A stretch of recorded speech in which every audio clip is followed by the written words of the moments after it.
Hello viewers, it's George from Ireland once again. So today I'm going to address you about why the Republic of Ireland is such a magnificent country. Now, not being jingoistic, I don't claim it's the greatest country in the world. It would seem conceited for any country to claim that, even if some countries are top of the league tables in certain areas of attainment. I'm striving here for objectivity. I know it's difficult in relation to one's own country because most people are affectionate towards their own country. Some people are contrarian and go out of their way to damn their own country. Reasonable self-criticism is a healthy thing. But anyway, today I'm going to concentrate on all the things about the Republic of Ireland that are fabulous. Notice I do say the Republic of Ireland. Most of what I'd say would apply to Northern Ireland as well. But Republic of Ireland is where I'm from, thereby my accent you might have deduced. I've lived abroad for a little while, and I may have picked up a very slight cadence of an island close to Ireland.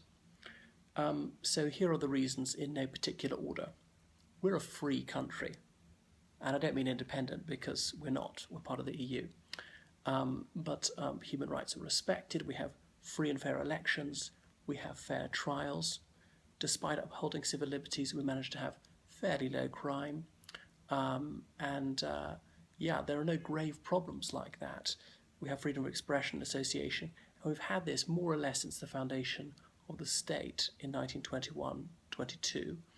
Admittedly, in the personal sphere, there were some restrictions when we were a virtual theocracy till the 70s. Our electoral system makes us very free as well, because the full gamut of public opinion is represented.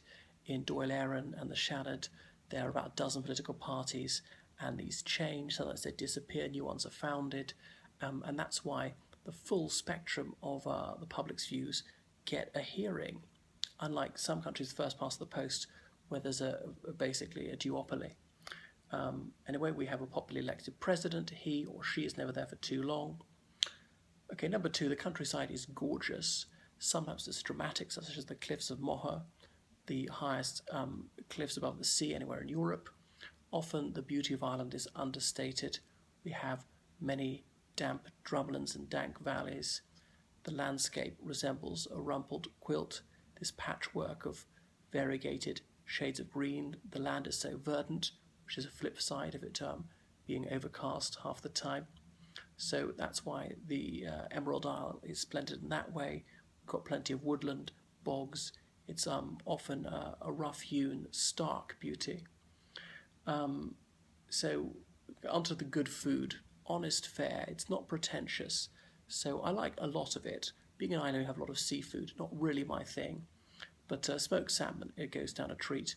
A lot of sausages, bacon, and so on. And these do come from swine, usually, not cows or other animals. Some countries even serve turkey sausages. Black pudding, white pudding, yes, that is made from pig's blood mixed with barley. Cold cannon, potatoes of every type you can imagine, well, made every way you can imagine. Potato bread even, tripe and drisheen is made in Cork, which is where I'm from. They don't particularly like that one. You know, the lining of a pig's stomach, served with hot milk and onions.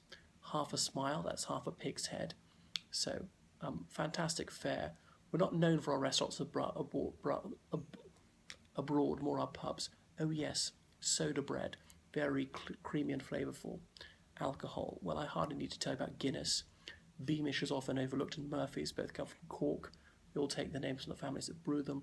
Jameson's, Bushmills, I could go on, Cork Dry Gin.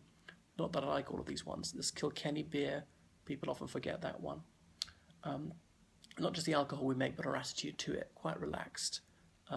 And a lot of fun, lunchtime drinking, quite acceptable.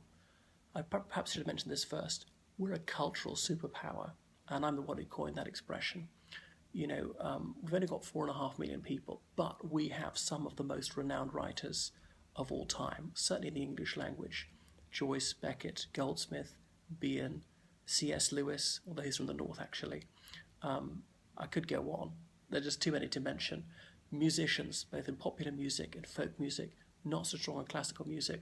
So we're marvellous with U2 down to Jedward, though I'm not too keen on those twins. We're not brilliant on the visual arts, but we've had so many Nobel Prizes for literature as well as science even, and we're tremendous as actors, as film directors. So we're second to none in that regard, especially in relation to our small population. Number 6, sport. Fourth in rugger in the world. We're pretty good at football as well, and all sorts of sports, even the Olympics. We got medals for rowing and so on. We really hold our own in relation to our modest population. Bear in mind, we're spending a lot of our time on our own sports, hurling and Gaelic football. In the Republic of Ireland, if you say football, they usually mean GAA, our own type of football, which is a little bit like rugby and football mixed together, similar to Aussie rules.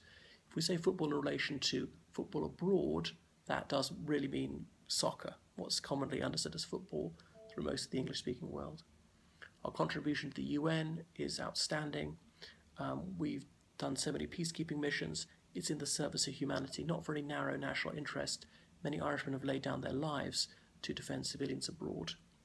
Our diaspora around the world, there are tens of millions of people of Irish blood in other countries, and many of them have been world leaders and very proud to boast of their connection to Hibernia, some very celebrated American presidents, Brian Mulroney in Canada, Paul Keating.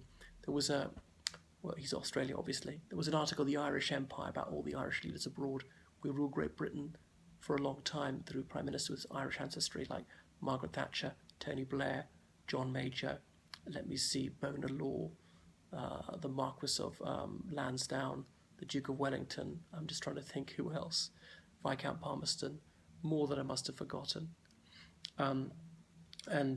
What else? Our attitude, our garrulity, the way we're quite relaxed, we're often said to be amicable. Sometimes it's exaggerated. Obviously we have various personality types among our nationality, but we're thought to be quite droll and outgoing. So there are many absolutely fantastic things about the Republic of Ireland, and that's why I have a pretty good reputation around the world. We don't have any enemies, and that's partly because we're neutral.